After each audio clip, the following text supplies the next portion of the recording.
قاعده 56 توحید و شرک در صدقات را بدانیم. ما و شما میفهمیم که صدقه در لغت به معنای عطا و بخشش است. شما وقتی که یک کار نیک میکنین در لغت صدقه به هر چیز صدقه. تبسمک فی وجه اخیک صدقه. اینمی تبسم که در مقابل برادر مؤمنت میکنی هم در جمله چی حساب میشه؟ صدقه به معنای نیکی هست، عطا هست، بخشش هست. شما یک نیکی کردین. پس صدقه مطلقاً به معنای نیکی در لغت به معنای نیکی و چی هست؟ عطا و بخشش است. به معنای نیکی، عطا و بخشش است. و در اصطلاح چیزی است که به خاطر نزدیکی به معبود خود او را یک کسی به خاطر تقرب و نزدیکی به معبودی که باور داره او را از مال خود برای دیگران چی میکنه؟ تقدیم میکنه. یعنی مقداری از مال به خاطر رضایت خالق خود برای مستحقین میده. این صدقه میگن. خب اقسام صدقات در عقیده دو قسم است. یکی صدقات توحیدی هست و یکی صدقات شرکی هست. صدقات توحیدی صدقات هست که به خاطر چی است؟ که به نیت رضایت الله برای یک مستحق داده میشه. خواه فرضی باشه، خواه نفلی باشه، خواه موقتی باشه، خواه جاریه باشه. بعضی از صدقات فرضی هستن، مثلا صدقه فرضی زکات است، یا صدقه واجب که بالای انسان میشه مثلا نذر است، یک کسی نذر بالای خود واجب کرده. پس این صدقات واجب است، فرضی هست، واجب است. و بعضی صدقات نفلی هست، مثل یک نفر شما در راه میرین برای یک کسی یک 20 افغانی صدقه میتین، به خاطر رضایت الله برشان میتین. پس این صدقه چی است؟ صدقه نفلی هست، موقت است. صدقه جاریه کدام یکی است که بعد از مرگم برای ما ثوابش میرسه؟ صدقات است که در امور منافع عامه یا در فواید عامه استفاده میشه. وزارت فواید عامه چی را میگن؟ وزارتی که فایده های عمومی برای عام مردم، مثلا یک کسی سرک میسازه، یک کسی پل میسازه از پول شخصی خود، یک کسی یک مسجد میسازه، یک کسی یک مدرسه میسازه، یک کسی واسش نمیرسه کلکین مسجد جور میکنه. یعنی این در جمله صدقات چی هست؟ جاریه هست. ولی نیت در تمام ازی باید به خاطر رضایت الله باشه. اینال اگر کسی در یکی از صدقات، دوم قسم صدقات شرکی هست. صدقات شرکی چی را میگن؟ صدقات شرکی صدقاتی هست که یک کسی صدقه را در نیتش مخلوق می باشه. اینال نیتش مخلوق می باشه یا بر رضایت مخلوق می باشه. مثلا بت پرستا صدقه خود به خاطر رضایت همون بت میدادن. قبر پرستا بر از همون قبر میدادن که چون او بر ما نفع میرسانه، ضرر میرسانه، او از پیش ما راضی شوه و ما بر از او قریب شویم.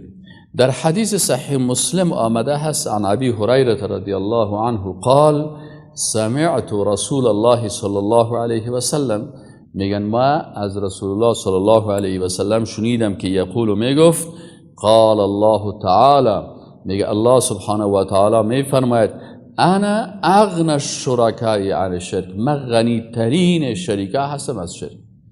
کسی من عمل عملا اشرک فیه معی غیری، کسی که یک عمل بکنه و در او عمل خود امرای من یک کسی دیگه را شریک بکنه، ترکته و شرکه، من ایره ترک میکنم به امرای شرکش. اونمو عملش هم از امون شخص شد. باز برو در روز قیامت از اونمون انسانی که تو رضایتش در صدقیت خواستی یا در عملت خواستی، برو پیش از امون که امون برای تجربه بده. و هیچ کس در روز آخرت کس مالک یوم الدین کی هست؟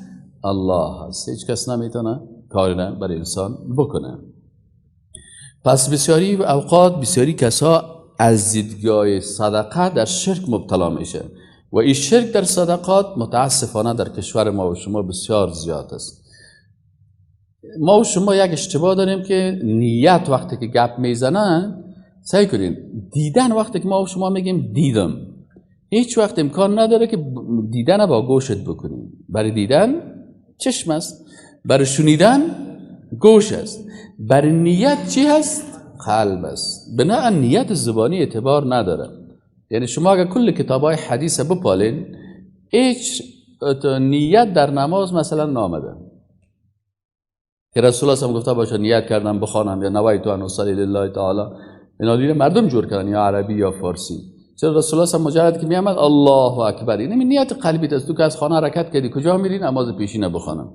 پس نیتی که معتبر از در شریعت اسلامی نیت قلبی هست. این نیست که انسان در زبان خود بگوید. اما بعضی اوقات ما و شما به خاطر که نیت از او قلبیشه بفهمیم از پیش پرسان میکنیم. شرک در صدقات چه قسم است که مخلوق شریک میکنه؟ برش میگی برادر چه خوب یک گوسفند کشتی، چرا کشتی؟ و چقدر گوشت توزیع کردی و مثلا مردم خواستی و نان دادی. بازو از نیت خود برات به زبان خود تفسیر میکنه، باز میگه او بیادر سیال داشتیم، شریک داشتیم. پس به خاطر چی شد؟ نیتش چی شد؟ به خاطر مخلوق شد. پس اون مخلوق در عبادت الله چی کرد؟ شریک کرد. یا برش بگویی که او برادر روز 2 روز 3 و روز اول نان خوردن در خانه متوفا نارواست، چرا کم مصرف کردی؟ چرا شب جمعگی کردی؟ چرا روز 40 کردی؟ او بیادر باز مردم چی میگن؟ باز مردم چی میگه؟ پس همین کار کرده، این بدعت ها را نامش عبادت مونده. یک مشکل، دو مشکل که باز او را به خاطر کی کرده؟ به خاطر مخلوق کرده. اینا اکثرا از این خاطر رسول اکرم صلی الله علیه و سلم به خاطر از که اجر صدقه را یک کس دقیقا حاصل بکنه، در حدیث شریف میگه که 7 طایفه مردم هستن که در زیر سایه عرش الله می باشن. از این 7 طایفه یک طایفه از اینا کسایی هستن که رسول الله میگه با دست راست صدقه بده، دست چپش خبر نشه. با دست راست صدقه بده، دست چپش خبر نشه. این کدام صدقه هست که با دست راست بدی دست چپ خبر نشین؟ هدف رسول الله صلی الله علیه و سلم این هست که کسی که قلباً صدقه را به خاطر رضایت الله میکنه و به شکل مخفیانه به مستحق شور تسلیم میکنه، دیگران نبینن تا ریا داخل نشه و دیگران نبینن به خاطر که این فقیر مستحق آبروش پامال نشه. پس به این خاطر میگه که اگر کسی به شکل پنهانی صدقه میته که دست راستش میته و دست چپش خبر نمیشه، هیچ کس از این خبر نمیشه، باز بر از الله یک عزت میته در روز آخرت. او چی هست؟ او عزتی است که در جمله امو 7 طایفه کسان داخل میشه که در زیر سایه رحمت الله در روز قیامت میباشه. روز قیامت تاریکی هاست، گرمی هست، بدبختی ها هست، جوهایی هست که از گندیدگی وجود دیگرها عرقایشانی آمده، یکی تا زانوی خود غرق است، یکی تا جلک پای خود در یرقها غرق است نظر به اندازه گناه و اشتباهاتش، یکی تا ناف خود غرق است، یکی تا بخش شانه خود غرق است، یکی تا بینی خود غرق است، یکی مکمل دمی گندگی ها و خون و ریم و کثافت غرق است. در این روز که اینی مرداری ها و کثافت ها انسان ها غرق هستن، الله سبحانه و تعالی میگه که 7 طایفه مردم هستن که در زیر سایه عرش الهی هستن. رحمت الله بالا جان نازل است. فاما من ثقلت موازینه فهو فی عیشة راضیه. سوره القارعه همی است. القارعه ما القارعه؟ قرعم کوبنده که روز زده میشه، در مرداری ها غرق میباشه.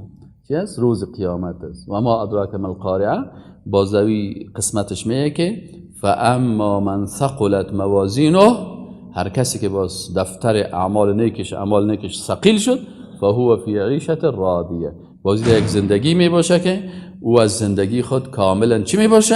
راضی میباشه. اینی 7 طبقه مردم هستن که بازنا در زیر سایه عرش الهی میباشه که تو به خاطر الله صدقه کردی، دست راست صدقه داد، دست چپت خبر نشد، بناهن بر تو اجرت چی است که تو انشاءالله تعالی در زیر سایه عرش الله. شما فکر کنین که اگر شما رو یک کسی دعوت کنه در یک منطقه، این مثلا یک مثال براتون در استادیوم ورزشی بسیاری وقتا شما دیدین دیگر راضی رفته و شیشتن، نه باز یک تعداد میمانای لکس در کجا هستن؟ در یک جای عبدالله شیشه اونجا که بیری خوب بوتلا یا یخ ماندگی هر لحظه میبرد صاحب آب میخوای که نوشابه میخوای که خوراک میخوای کی میخوای کی میخوای قرار لکس افتی دسمال هم برات میاد عرقای تا خوش کن دیگه سعی کن اینجا قرار لغتک زدم این در زیر هفته و شیشتن اینی مهمانای مخصوص الله در روز قیامت چند طبقه هستن؟ 7 طبقه. یک طبقه دیگه هم خوشبختی برای شما جوانا هست. او کی هست؟ میگه شاب نشأ فی عبادت الله. یعنی یک طبقه که در زیر سایه عرش الهی زیر سایه رحمت الله می باشه در روز قیامت، جوانی است که از جوانی عقیده توحید داشته باشه، جوانی که در جوانی مثلا در عبادت الله مشغول باشه، عبادت خدا خاص برای الله بکنه. میگه در جوانی توبه کردن خصلت پیغمبری است، ورنه در پیری هر گبر مسلمان میشه. حال در مسجدها که برین یگان تا که در جوانی خود کمونست بوده و پیش لینین رقص کرده و کتابای لینین نخواسته خوانده، حالا که پیر شده باز چپنک سبز دراز و کلاگک قرقلی و جای نمازک هم سر شانه شده صف اول مسجد چیشته و باز تمام روز علی وهابیست و علی فلانی سر از این مسائل گپ میزنه و گنده از قلبش دیگه بازو عمله دیگه اونجا شیشته، اما صف مسجد هم چی میکنه؟ خراب میکنه. تمام روز در اختلافات چیز مصروف است. اما جوانی که در جوانی توبه میکنه، در جوانی توبه کردن خصلت پیغمبری که او در جوانی قوم پرستی نمیکنه، بت پرستی نمیکنه، قبر پرستی نمیکنه، سم پرستی و زبان پرستی نمیکنه، به عبادت الله مشغول است، دیگران را به طرف دین الله دعوت میکنه، در حالی که جوان است که هم زیباست، هم خوشقواره است، هم خوب اندام داره، هم خوب زور داره، هم خوب قوت داره، هم میتونه گناه بکنه، هم زمینه گناه برش مساعد است. باز این وقت از الله میترسه و عبادت الله را میکنه، باز الله ایره میمان خود در روز قیامت میگردانه. این خوشبختی برای جوانای موحد یکتا پرست دیندار که مصروف عبادت الله هستند. باز به کسایی که تا پیری خود گناه کرده و کرده باز که پیر شد باز حال نگاه آمده خدا شیخ فانی جور کرده، بازی میمانی در الله برش نمیده. میگه حالا وقت تو دیگه چی است؟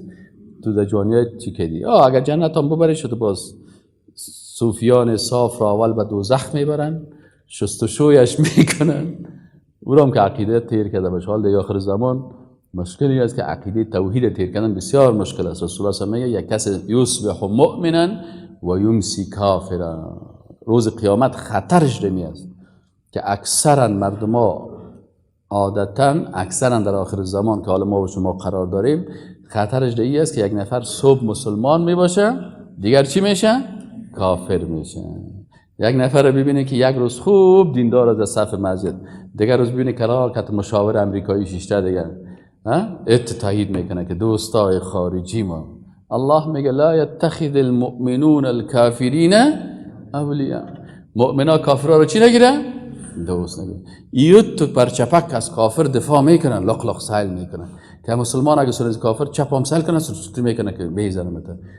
این دوستای ماست، این دوستای ماست. ضد گپ الله میگه و من یتولهم منکم فانه منهم، کسی که امرای از دوستی بکنه امرای از کفار که دشمنای الله هستن در روز قیامت در جمله زمین است. الله میگه تو هم که زمین هست. یک وقت سعی کنی که نصب شیخ الحدیث ها کلان آدما کت جورج بوش و کت تونی بلیر و کت اوباما و کت مردمای ترامپیا حشر هستن در صف ابلیس.